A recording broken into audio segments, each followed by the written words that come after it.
Thank you, Rob. And yet another FinTech Finals, and congratulations on your third year, and thank you all very much. So Rob gave me a challenge, and Rob said, can we kick off the day with something that allows us to look at where we are going as an industry? And he said, there's an alternative world that we might be creating here in financial services. Can we use this panel to talk about that and what the contours of that might be? So to help me do that, I have a fantastic panel here, and I'm going to introduce them in just about 2 minutes. Let me just take a couple of minutes just to frame the next 25 minutes, if you don't mind. My name is Aditya Khurjekar. I'm CEO and founder of Medici, also known as Let's Talk Payments. If you're not familiar with us, on this little card on your chair, if you look at the back, there's a number of companies, all of them from Hong Kong, nicely organized into what they do. That is what we do. We as a company are in the business of organizing all of this complex information, data, research in FinTech, in what we now call FinTech. In fact, if you ask me what is FinTech, I would say, let's start somewhere around 2008. So if FinTech 1.0 was when technology companies used the opportunity or the void left by the financial institutions to bring innovation into financial services, that was FinTech 1.0. If you ask me what was FinTech 2.0, that is when the large institutions said, hold on, elephants can dance too. Why does it have to be the young companies who are doing all the cool things? We can do it as well. We can do joint ventures, we can innovate, we can do our own accelerators, and so on. FinTech 3.0 is where I think we are today. It's not us versus them, it is working together. I mean, the reason that this conference is here, the reason that Visa has a networking lounge, the reason that we have so many of these programs where young companies and large incumbents and all the facilitators work together, that is where we are today. It is FinTech 3.0. What would be 4.0? What would be 5.0? Well, let's talk about that in this panel. Let me ask to come on stage Megan Caywood from Starling Bank, Martin Pickrodt from Canopy, and Zach Peister from Intrepid Ventures.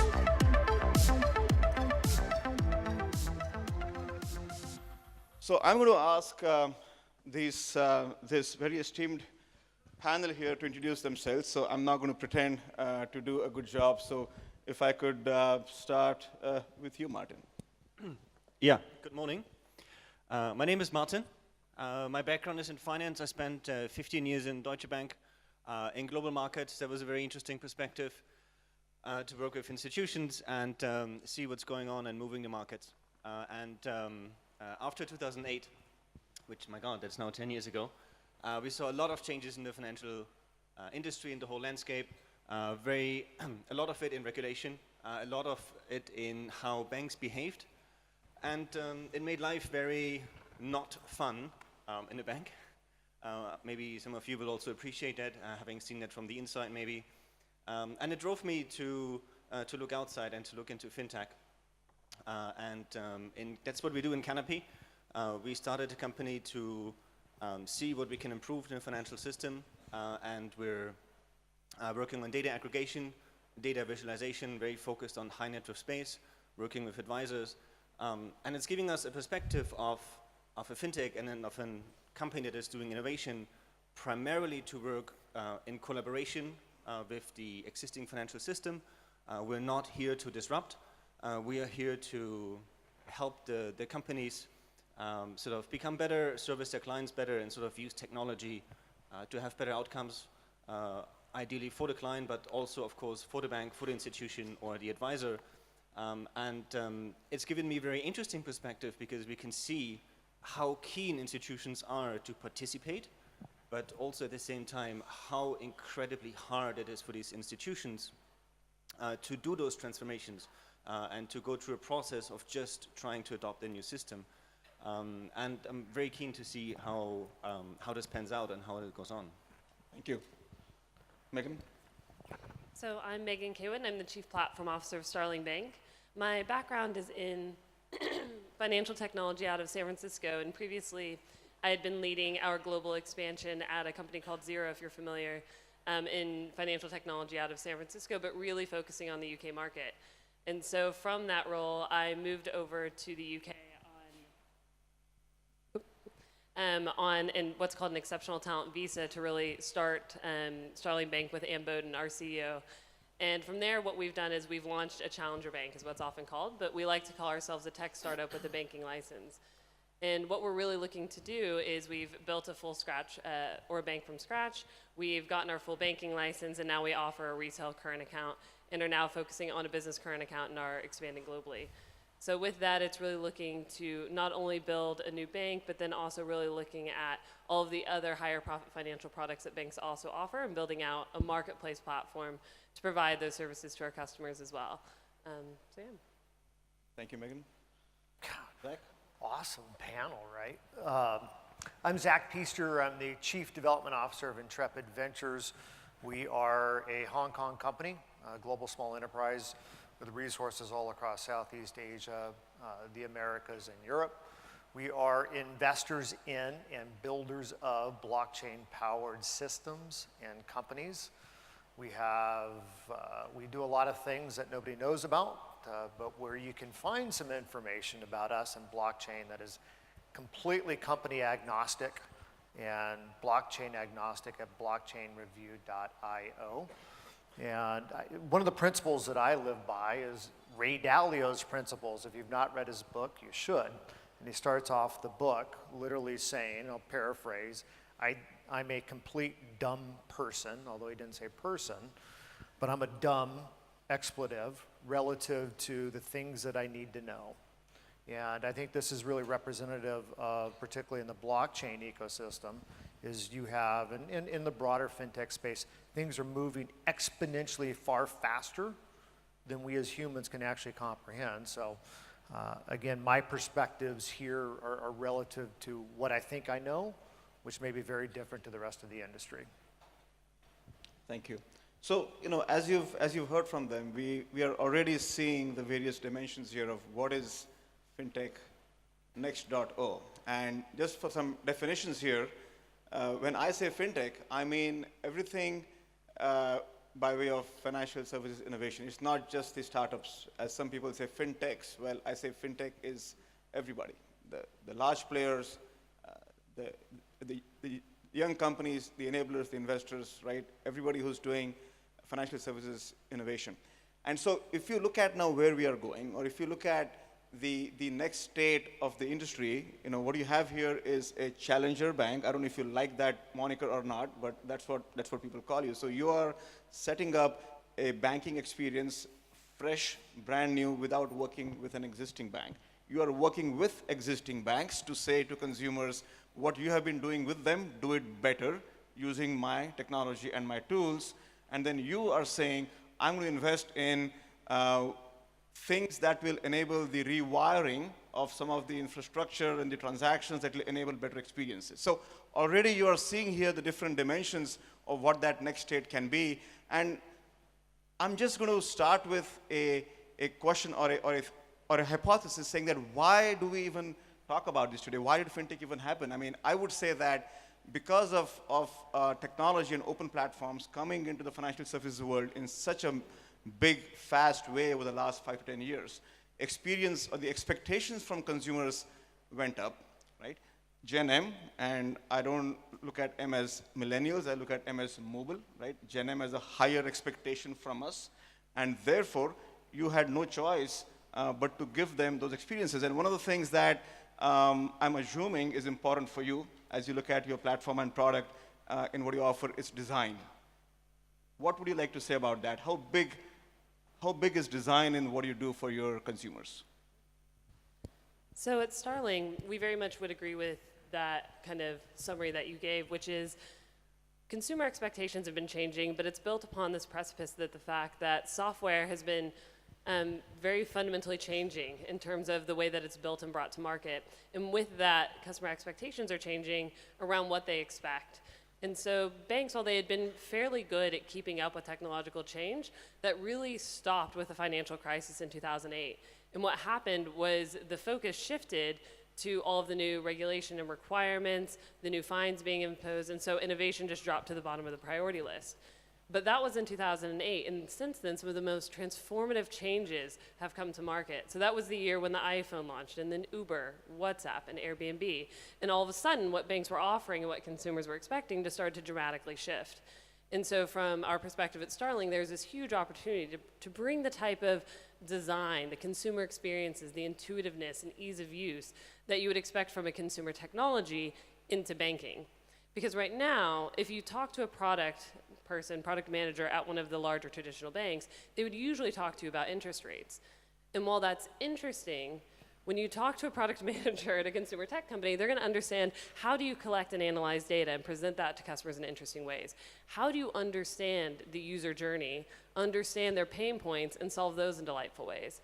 And so from Starling, we had 3 different principles that we were really organizing around whenever we were starting the bank. One of which is that we wanted to build a full stack bank. So kind of a play on the term full stack engineer, but really building out the back end as well as the front end technology. But additionally, we wanted to have a heavy focus on design and user experience. So for us, that meant just starting a bank, the onboarding process. If you were to go to a traditional institution, this can take weeks. You have to go into a physical branch location. You have to bring lots of documents. It's a lengthy process. So for us, that was something that we really focused on and made it so that you can set up a bank account in less than 5 minutes on your phone. So taking a short video of yourself, taking a picture of your ID, entering in your name and address, and boom, you have a bank account. The types of things that should be easy, but you don't currently see in banking today. So there's a huge opportunity in terms of the innovation that's possible around design and user experience. But then from a technology perspective, that also enables a certain velocity to continue to improve and iterate on that experience, which isn't necessarily possible with the legacy infrastructure that you see in banking today. So you have new opportunities in terms of user experience, but then also new opportunities in terms of business model as well, that wasn't previously possible. I think Zach has something to say. He's itching to make a counter argument here. I mean, this is like if you're going to do the future of banking, this is the future of banking. But we as individuals, as consumers, as humans, that now have the technical ability to own, capture, and anonymize all of our data, why are we dependent upon financial institutions to tell us what it is that we want? And I think this, I just want to add just a slightly nuanced thinking to this paradigm for all the financial institutions in here, and recognizing this is a FinTech festival. But what's happening from a technology perspective, if we look out, the technology exists today to where every single one of us in the room can effectively own, manage, anonymize, and sell back all of our information back to other institutions. This is where we're headed. So I think it behooves us to be more empowered, and instead of the banking institutions telling us what we want in terms of what delights us, we should actually flip that model, if we can, and tell the financial institutions what we actually want as individuals and as consumers. The technology exists today to do it. So is that a utopian view of the world? No, not I mean, at all. how practical, pragmatic is what you just said, that you don't need financial institutions to conduct financial transactions? Is that really going to happen? You can do it right now from a technology perspective with decentralized technology, peer-to-peer platforms, and blockchain, where I can do transfer and store value, currency, from one point to another without the need of a third party. This is real. It's happening today. The reality of self-sovereign identity, which is where, as individuals, and maybe groups or collective of individuals, can encapsulate and defend our data against the use of anybody else, whether it's for customer experience and customer personas or advertising, that exists today. The question is at what point does that become, is there scale globally to where it actually affects mass markets? So, go ahead. I have a question for you. Go ahead. Just to build on that, because I think he's absolutely correct, that there is a shift in terms of data and customer ownership and what that really means. Because right now, particularly in Europe and the UK, there's very much this legislation around PSD2 and open banking, which is asserting that the banks don't own your data. That traditional model of the bank incentivizes you to join the current account or the bank account, and then they upsell you on all the higher profit financial products like credit cards, mortgages, and loans, doesn't work anymore. Basically, they weren't having to compete hard enough for customers' business, so they're saying that banks don't own the data, customers own their own data. and it's up to the banks to help them share that securely. So at Starling, when we were founded, we very much wanted to focus on the bank account, because that's the fundamental piece that most people need, but for every other product and service, very much building out this open API platform to say, you own your own data. We will help you to access, find, and discover all of the other best-in-class financial products from across the market, but that's really for the customers to be able to do that rather than just choosing the one option provided by the bank. So I think this new model that he's asserting, where the customers have more ownership and the ability to monetize their data, is very much becoming a reality, not only with the new technology from challenger banks, but from a regulatory perspective, where we're seeing governments actually help to create models and frameworks for that to thrive. Now, you deal with a lot of data, but a different kind of data. So if I would ask you the same or a similar question, that as you are looking to help your end users to make the most of their relationship with their bank, where they have kept their money, how do you exactly add value to that process, with what you offer your banking partner? Yeah, sure.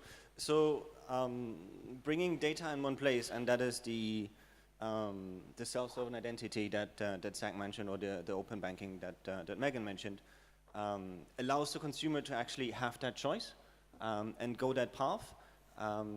In a sense, opens up this opportunity of empowering the consumers to shop around more and thereby find the products that make sense to them.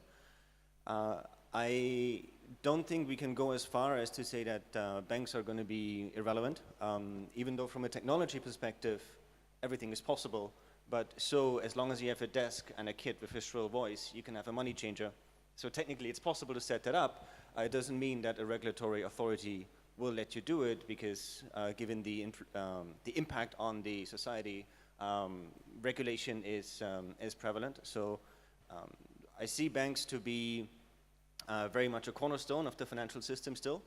They may be relegated to being a utility company, where then different companies come in and piggyback. So when you say banks, do you mean all banks or just the non-challenger banks? Originally, of course, the idea is the incumbent banks, the existing financial system. That's mainly because we should not be underestimating the amount of plumbing and piping and setup that needs to be done to bring a product to market in a stable way. And challenger banks need to be able to grow into this, and you can see this probably from the roadmap that Starling will have in terms of how do you go into a new market, how do you bring a new product, and just bringing a credit card or a debit card to market actually takes a long time. And then building up this whole portfolio of what a full service bank is offering is actually really, really hard. So on that point, I mean, you're not a full service bank yet. Obviously, you have to start somewhere, right? So you are starting with kind of the core banking experience, which what people expect from you. But have you thought about who you want to be when you grow up? I mean, what prevents you from becoming like the incumbent banks of today when you grow up? Well, first, it's important to point out that we don't want to be like a traditional bank in offering that full horizontal feature set of retail banking products. We never want to be that type of full service bank. So one of our principles is that we want to focus on doing one thing and doing it exceptionally well. So we want to be the world's best bank account, but we don't also want to be the world's best mortgage and insurance and savings and investment and all of these other providers that the traditional banks have focused on building out and then upselling that one product. Because for one, if you look at the ecosystem, that's just not how consumers work anymore. There's increasingly more transparency around their options and increasing access. So trying to compete with all of the traditional banks on their offerings, as well as all of the new fintechs on their offerings, we've seen a proliferation of companies that will come up and they'll focus on just doing one thing really, really well, whether that's wealth management or foreign exchange or insurance. And so trying to compete with all of them doesn't make sense. So instead, what we do is we're very much building our platform such that we're the bank account, but building a marketplace of products where we can easily enable any of these fintechs to plug in to access their services or to offer their services to customers, easily making it so that our customers, should they choose to access one of them, can authorize us to share their bank data to that service so that they can easily set up the product and then utilize that service. And then increasingly building this platform such that all of these third parties can effectively bid in real time to service each customer requirement, such that you're building a competitive platform where customers can access not only the best products, but also at rates which would be better than they would find elsewhere in the market. So this traditional full service bank where you offer all of these different products and you build out all of the different things, and then you try to just incentivize your customers to use your own products doesn't work anymore. And I would very much suggest that with the shift in data and customer ownership and how they can use and share it, I don't think it's going to be sustainable in the future either. So I'm going to give the microphone to you, Zach, but one of the things that, so if you guys don't know, they actually have one of the most widely read blogs on blockchain and distributed ledger. So, one of the things, one of the criticisms that I have heard, people articulate very nicely about blockchain is that blockchain is like, if you hold a hammer, everything looks like a nail. What do you say to that? I mean, can you solve any and every problem in the world with blockchain? I mean, how are you going to deal with what was just shared by Megan? So there's, I'll answer that, then I have another point I want to make. Blockchain sucks, right? Don't implement blockchain for anything unless you have a very specific, well thought out, systematic plan to use the cores of technology to remove the layers of intermediaries in a transaction. The blockchain is just a database. And you think of it that way. It's probably the world's worst database. I promise you, if you implement it as a database, which most companies are kind of generally thinking that way, you're gonna get fired. All right? Seriously, no, you're gonna get fired. It is really, really, really good for a very small section of things in the ecosystem. Figure out what those are. 95% of the problems you face are not going to be solved by blockchain. It may make you look cool and sexy for a little while, but in the end, it's not going to work. Right? We're a blockchain company. I'm the world's worst salesman. Don't do blockchain unless you need it. So my second point, that's a very good question, very fair question, is I want to think more broadly about alternatives to the current financial ecosystem and where the momentum and the inertia has already shifted. We just may not see it yet. And so there's 7.5 billion people on the planet. 5.5, roughly 80% of the world's populations are the working poor. And in that, you have the bottom of the pyramid, which are absolute destitute, impoverished, making less than $5 a day. But for the majority of us on the planet, we're working poor. And in the working poor, most of these people aren't able to legally enter into legally enforceable contracts that are widely accepted, that are credible, and can be trusted, which creates this massive poverty cycle. The technology exists, and some of the banks are using it, and a lot of NGOs, and part of it is blockchain, that actually unlocks that cycle, which is creating and will create over the course of the next 5 to 7 years the world's largest middle class that we've ever known. 80% of the world's population is working poor. Depending on who you talk to, that number can be cut in half in the next 5 years. We represent basically the 10% of the population. It's what are the banks of the future? What are those systems of the future going to look like to accommodate the influx of 2.5 billion people, 3 billion, in the next 5 years into a financial system that they've never seen before. We don't have to have all the encumbrances of legacy tech, legacy thinking, legacy processes. This is entirely net new. So I encourage everybody, and I know you're doing some of this stuff, but you really have to look at the data, the inertia, and where people are headed. And I think that's, I just want to double click on that, Zach. That's a very important point. I mean, when we look at the potential of fintech. What is the impact? Why do we care? Why do we exist as a business? Why do you do what you do? Obviously, because we're running our companies and we want to make money. But the impact that innovation in financial services is making on economies in various parts of the world, in almost every part of the world, is tremendous. I mean, it is undeniable that you are able to look at fintech as an enabling industry today. That is unlike most other industries where you are creating economic growth.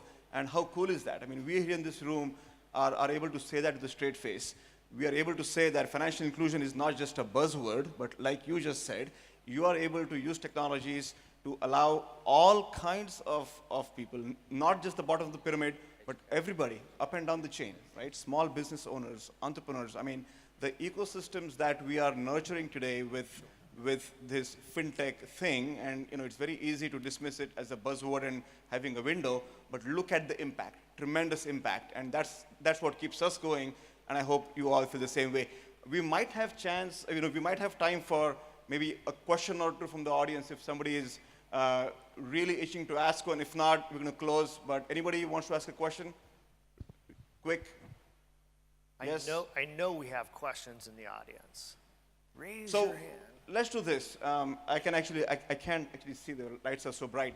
Let's do this. I'm not going to ask you the usual, crystal ball or whatever. Just if you could just take quick 30 seconds to share with us, and we'll start with Brian. If there is one thing that you look forward to as a big milestone for the industry, what would that be? 30 seconds. Okay, blockchain, Wild West, unregulated, people making massive and gazoodles amount of money.